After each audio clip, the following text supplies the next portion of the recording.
Hey, salut à tous. Bon là, avec un peu de retard et surtout assez tard, on se retrouve pour CDV 3D épisode 4, la lumière. Bon alors pour tous ceux qui sont derrière leur écran en se disant ouais trop cool, il va enfin nous apprendre sa lumière, eh bien non, je vais vous apprendre les bases d'une bonne lumière et ce sera à vous de l'améliorer comme il vous semblera. Alors oui, certains se demandent pourquoi je ne donne pas ma lumière. Eh bien c'est car elle fait partie intégrante de mon style. Si je vous la donne, je sais que plus d'un l'utiliseront et ne se donneront même pas la peine de la changer ou de l'améliorer. Or mon but, comme je vous l'ai déjà dit, est que vous trouviez vous-même votre style et non que vous copiez le mien. Donc bon, trêve de blabla inutile et commençons la pratique. Et oui, pas de théorie pour cette fois. Alors bah pour cette pratique en fait on va juste faire une vidéo assez courte vu que comme je vous l'ai dit il y a un peu rien à expliquer sur en fait faire la lumière. Donc bon alors, la lumière, on en a plusieurs types. Donc la lumière se trouve ici normalement, mais on peut aussi en fait créer une lumière, donc directement un soleil avec donc créer le ciel. Donc en fait c'est un ciel réaliste et qui est déjà tout configuré au niveau de la lumière, nuages et autres. Donc bon alors pour ceux qui n'ont pas studio, la version studio Cinema 4D, vous ne l'aurez pas, alors pas la peine de chercher. Donc nous c'est ce qu'on va utiliser. Donc si vous n'avez pas par contre le ciel, vous pouvez toujours utiliser ciel tout à fait normal. Créer un dégradé comme texture. Donc hop, par exemple je vous donne un exemple. Ciel. Créer un dégradé comme texture. Donc texture dégradé. On entre. En vertical. Et là donc vous choisissez par exemple la couleur donc d'un ciel. Donc on va dire ouais. C'est pas exactement ça hein, la couleur d'un ciel. Hein, je suis complètement d'accord. Mais voilà, vous faites un dégradé comme ça. Vous mettez la texture sur le ciel. Et voilà, vous avez un beau petit ciel tout bleu, tout bizarre, enfin bon. Donc nous, c'est pas ce qu'on va faire. Nous, en fait, on va créer un ciel. Voilà, comme celui-ci. Voilà, le gradé est quand même beaucoup plus beau. Donc par défaut, donc hop, on va supprimer cette caméra, on va aller dans la 1, mais par contre on va la cacher là, hein, voilà. Par défaut, les ombres, c'est assez moche, hein, vous voyez. Je veux dire, y a pas spécialement de qualité, c'est vraiment un truc basique. Et en plus, regardez, hop, source derrière, ici moi j'ai le OK en même temps. Sans se mettre derrière, en plus, on n'a aucune lumière qui reçoit. Donc bon, ce qu'on va faire en fait, nous, c'est qu'on va la configurer. Donc on peut configurer directement. Il y a plusieurs moyens de configurer. Hein. C'est-à-dire, on va dans donc hop, soleil.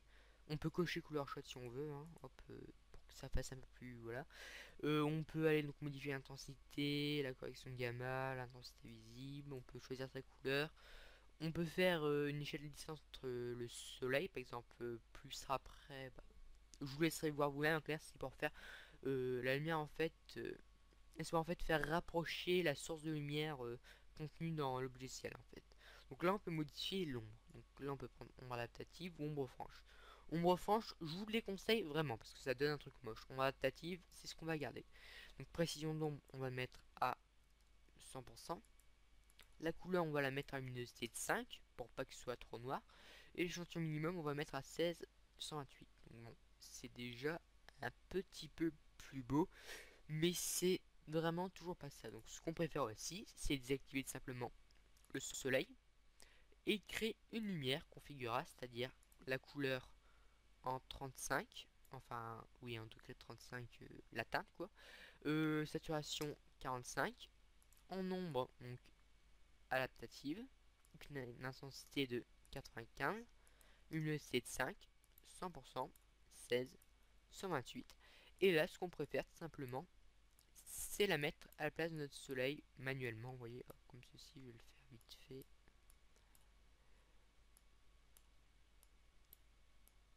Voilà, on préfère un truc à peu près comme ceci. Donc bon, ce serait déjà un peu mieux. Hein. Hop, je vais vous montrer. On peut même mettre à 90 seulement. Ce serait déjà beaucoup mieux. Mais nous, c'est toujours pas ce qu'on veut. Nous, ce qu'on voudrait, c'est que ce soit un peu plus réaliste. Donc, ce qu'on peut faire encore, c'est aller dans l'objet ciel. On va recocher soleil. Alors, pour ceux qui ont suivi mon tutoriel sur comment faire la lune et le soleil, hein, un vieux tutoriel, passer des billes 3D, vous savez en fait qu'on peut mettre un objet à la place soleil. Ben là, on peut aussi mettre une lumière. Donc, on va mettre la lumière. En fait, la lumière, elle a été placée à l'emplacement donc où se trouve le soleil, c'est-à-dire ici. Donc là, ce sera beaucoup plus simple pour modifier, pour faire un truc réaliste. Donc temps et position, par exemple. Donc on peut choisir le temps. On va mettre en août. Donc elle est le 2. Et on va mettre, allez, assez tard, à 18 h. Ouais, elle est à 18 h, voilà. Donc on fait le rendu. Voilà, donc on pourrait faire un effet de contre-jour. Hop, par exemple, je vous donne un exemple. Donc en mettant H-42 de rotation. Par exemple, voilà, hop, la lumière elle devrait venir ici. Sauf que vous voyez, c'est que si je fais un rendu, il fait tout noir. Oups, alors excusez, voilà. Hop. Il fait tout noir. Alors pourquoi? Tout simplement parce qu'en fait, il n'y a qu'une seule lumière. Et en fait, cette lumière, vu qu'elle n'éclaire, elle n'éclaire que d'un côté, en fait, simplement. Donc, déjà, on va le laisser tomber contre-jour. Moi, je vous dis, j'adore faire des effets de contre-jour, hein. On va laisser les effets de contre-jour et on va chercher encore autre chose. En fait, ce qu'on va faire, c'est qu'on va créer une lumière qui va diffuser donc de la lumière absolument partout. Alors, ça, c'est vraiment une astuce basique, vraiment très basique, que je vous conseille uniquement si vous avez besoin de faire, vraiment besoin vous avez de faire une vidéo, un speed art, une image dans les jours qui viennent, parce que dans CDV 3D 5 ou CDV 3D 6, on verra comment mettre de la, comment en fait améliorer la lumière, mettre de la lumière partout, hein, on va dire ça comme ça, sans pour autant avoir besoin de créer une lumière. Oula, alors il me demande ça, oui je sais pas pourquoi parce que mon ordi doit bugger. Donc voilà ce qu'on va faire, donc on va le renommer 1. Donc on va créer une nouvelle lumière, en généralité on va remettre la couleur. Et en fait on va cocher éclairage ambiant. Et l'intensité on va la mettre à 25%. Donc si on fait un rendu en fait on verra qu'il y a de la lumière absolument partout. Donc quand vous pouvez voir, alors là par contre il y a un petit bug avec les cheveux, je viens de remarquer. Bon ce n'est pas trop grave. Mais là en fait vous remarquez qu'il n'y a plus de zone noire. Donc par exemple pour vous prouver, hein, hop vous voyez je suis derrière l'île. Je suis derrière l'île. Et il n'y a pas de zone toute noire dans laquelle on ne voit rien. Donc on va même baisser l'intensité à 15 seulement. Et on va augmenter l'intensité du soleil à 125 pour que le soleil soit plus présent, soit plus marqué. Donc bah écoutez, voilà. C'est vraiment un peu tout ce qu'on a à faire parce qu'après c'est vraiment de la configuration. Vous pouvez voir, si je vais ici, que je fais un rendu, ça fait un truc quand même, ça commence à prendre forme, hein, je veux dire, on commence vraiment à voir la lumière, la qualité ce n'est pas tout à fait ça, mais la lumière au moins elle est déjà faite, donc bon ce n'est pas ma lumière, je vous l'ai déjà dit, mais c'est déjà une lumière que vous pouvez vous-même configurer pour l'améliorer. Enfin bon, c'était un tutoriel vraiment très court, hein, je veux dire, il a duré même pas une petite dizaine de minutes, j'espère quand même qu'il vous a plu. Et je tiens quand même à vous remercier parce que vous êtes plus de 1500 sur ma chaîne enfin. Donc merci à tous, merci de me suivre parce que ça fait vraiment plaisir.